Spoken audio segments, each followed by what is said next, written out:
Guys, আমি এখন যেই জায়গাটাতে আছি এই জায়গাটা আমাদের এলাকার যারা আছেন তারা হয়তো ভালোভাবেই চিনবেন। এই জায়গাটা দিয়ে যে কত আইসি হাইটটা এটা আপনাদেরকে বলে বুঝাইতে পারবো না। তো আমি এখন আছি আমাদের কালীগাছতলা দিয়ে কুরবানপুর যাইতাম আগে কোনো ইচ্ছে হাইটটা।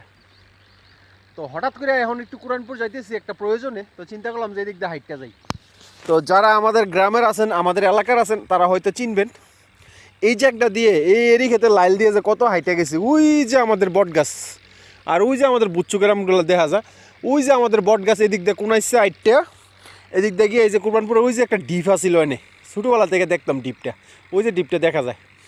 তো এদিক দিয়ে হাইটটা যাইতাম আর কি। তো এখানে আইসা এখন মানে ছোটোবেলার কিছু কথা থাকে না, যে কিছু কিছু কথা আপনার যে কোনো টাইমে মনে পড়ে জায়গাগুলো দেখলে। তো আমারও এখন হঠাৎ করে মনে পড়লো আর কি। তো চিন্তা করলাম যে আপনাদের সাথে একটু শেয়ার করি যে ছোটোবেলা কুরবানপুর বাজারে কিভাবে যাইতাম আমরা। এই যে এরি ক্ষেত্রে এই লাইলগুলা দিয়া আমরা সব সময় আসা যাওয়া করতাম বাজারে, কুরবানপুর বাজারে বা যে কোনো কাজে। কুরবানপুর হাঁটলে এবারে কুরবানপুর একটা মেলা হয়, কুরবানপুর মেলার মধ্যে এই দিক দিয়ে যাইতাম আমরা। আহা, কোথায় গেল সেই দিনগুলো। এই যে বাড়িগুলো, আর এখন বাজে প্রায় 4:30টার মতো বাজে বিকেল।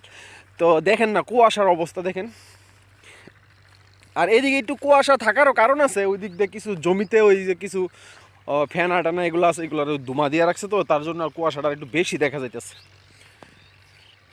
এই যে, তো যারা আমাদের এলাকার আমাদের গ্রামের যারা আছেন তারা যদি ভিডিওটি দেখে থাকেন দয়া করে একটু শেয়ার করে দিয়েন, যেন আমাদের গ্রামের সবাই দেখতে পায় ভিডিওটা। কারণ জানি এই ভিডিওটা দেখলে সবারই অনেক স্মৃতি মনে পড়বে ছোটোবেলার, বা জীবনে চলার পথের কত স্মৃতি থাকে না, ওই স্মৃতিগুলা মনে পড়বে। তো গাইস, সবাই ভালো থাকেন, আসসালামু আলাইকুম।